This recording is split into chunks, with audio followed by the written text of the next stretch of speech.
We are continuing today on Sunday, the 28th day of Tishrei, October 23rd, in the 6th chapter of Mesillas Yesharim. So we began Baruch Hashem on Friday with the Midas Hazarizos, the Midah of alacrity, of eagerness, of zeal. Shlomo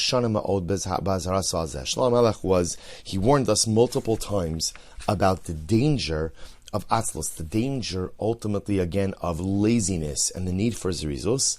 He says, "Va'amar ma'at shenos u'ma'at tnumos ma'at chibuk yadayim lishkov u'ba k'mahalech reshecha u'machzorcha ki'ish magen."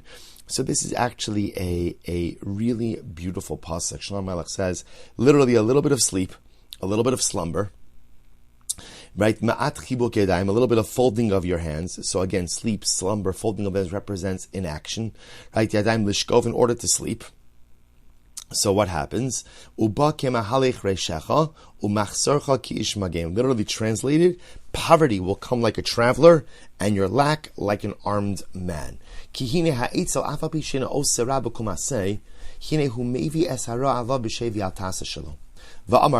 gam misrape b'malachto achu lebal mashchis ki af al pi she'enu hamashchis oseh es hara biyadav lo sachshov shu rachok mimenu ela achiv hu uben gilo hu. So this is really an incredibly profound idea.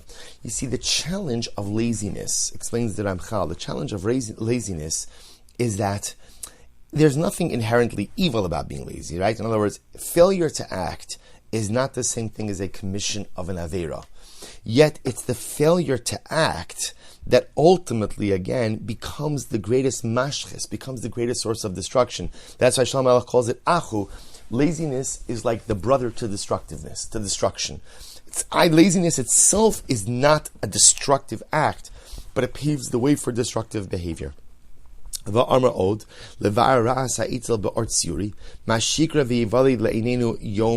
is actually quite beautiful. Shlomo HaMelech goes on and he explains, he gives a little bit of imagery to what happens when a person is lazy. He goes on, he says, quotes over here from Mishlei, Al Sedei Ishva Atzel Avarti, Val Kerem Adam Chazralev. Shlomo HaMelech says, I passed by the field of a lazy man and by the vineyard of a person who didn't understand.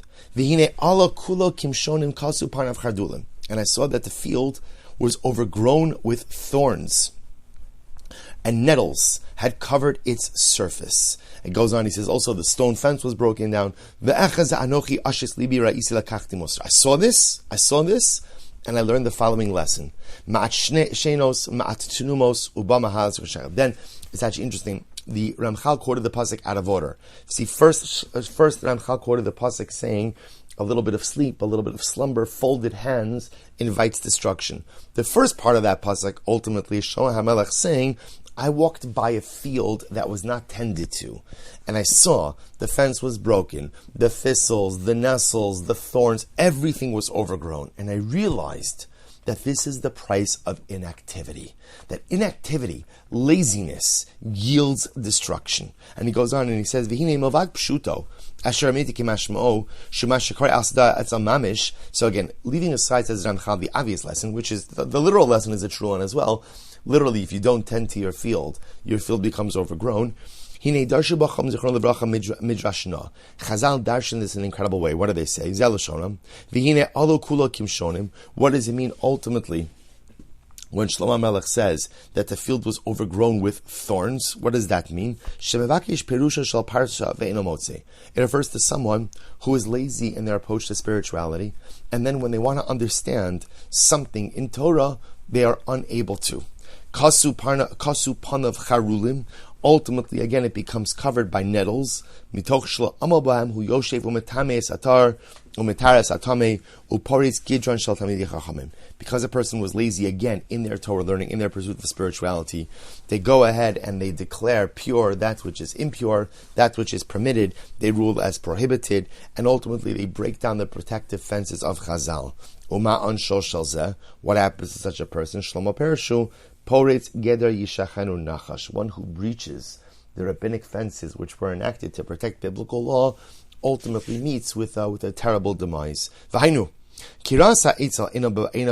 So again, if we kind of zoom out a little bit, the essence of this mashal, right? The mashal, obviously, of the overgrown field, the parable of the overgrown field, is there to highlight the destructive nature of atzlos, of laziness.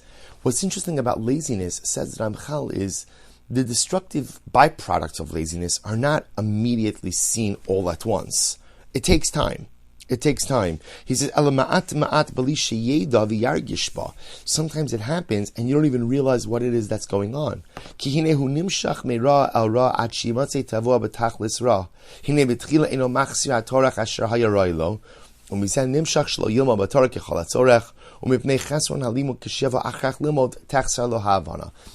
he illustrates laziness as it pertains to Torah learning, to Talmud Torah. That at first a person doesn't learn, and as a result of their failure to learn, obviously they don't possess knowledge. Then when I need the knowledge, right, I don't have it. And as a result of not having the knowledge, I make critical errors in my Judaism. If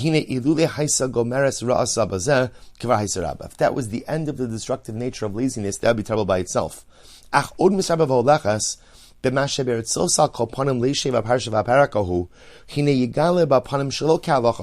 V'yashchis ha'emes, v'yapcheu, v'ya'avor al takanos, v'yifrotz hagidarim, v'sofa kliya k'mishpat kol poretz geder.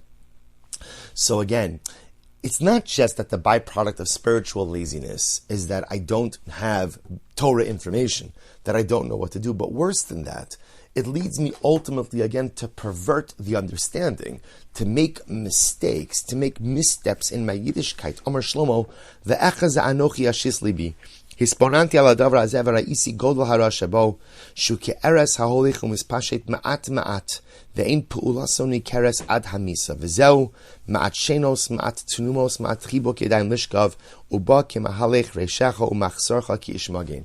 It's actually very interesting, the idea that Ramchal says over here, that laziness is like poison.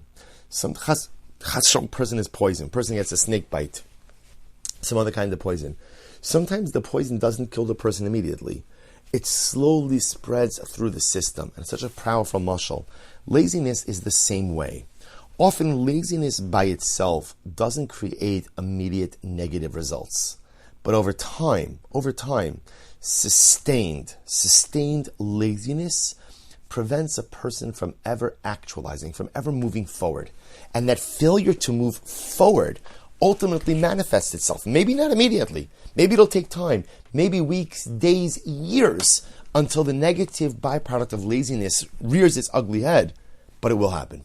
It will happen. So that Ramchal, again, before we even get into, before you even get into like how to be zariz, how could I become a person of zrizas, a person of alacritus, eager, zealous movement, ultimately the Ramchal highlighting for us the incredible detrimental nature of being of being lazy. The challenge, of course, is that, as Ramchal said, it's our natural state of being to be at rest. So here, essentially, I'm being asked to go ahead and overcome something which is natural and innate to me. All right, we'll stop over here for today. Shkayach, everyone, wishing everyone a wonderful day.